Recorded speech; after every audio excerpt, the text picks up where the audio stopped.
Concussion. We see it all the time in the professional sporting codes such as the AFL, NRL and NFL. However, what we don't see or hear is just how big an impact it is making in the amateur levels. Hamish Wilson played for the Mosman Park Junior Football Club and then the seniors for 20 years before a series of concussions forced him to retire from the game he loved. After his first concussion, he didn't take the issue as seriously as he should have, with the dangerous long-term effects not being the common knowledge that it is today. It was actually after a game when I was playing in England. I got a very light concussion, but it was a very minor contact, and I knew I needed to change something here, and I started wearing a helmet. That was more of a peace of mind thing rather than change to the way I went about football. And it didn't last because within a season and a half, I'd received another one, and it was time to call it a day.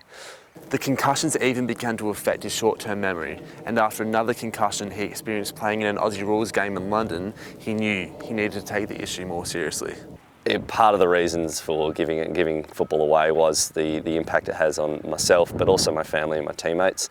This club in particular has gone through quite a bit of tragedy, and it was a bit selfish for me to decide to keep playing, knowing I was more susceptible to concussions and put myself in a serious condition, which had already happened to the club in the previous 5 or 6 seasons. There'd been a couple of big injuries which I didn't want to replicate, basically. One of the issues Wilson is referring to is the tragic death of Joshua Henderson, who passed away on this very oval and is now immortalised with the planting of this tree in Tom Perrott Oval in Mosman Park.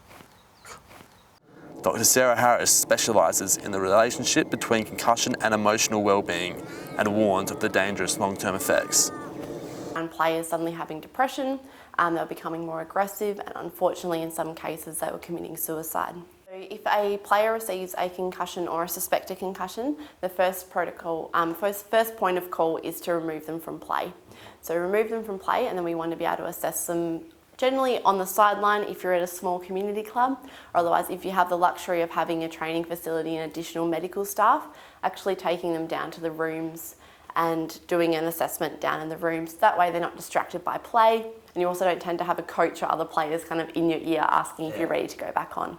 However, at a community level, you don't always have that luxury, which means there's one medical person for the entire team, and they're going to have to stay on the bench in case someone else gets injured, which means you'll have to sit the person out and then kind of conduct that assessment on the sideline. Concussion is prevalent in all levels of sport and can have serious long-term effects on your mental health and well-being, as well as serious damage to your brain.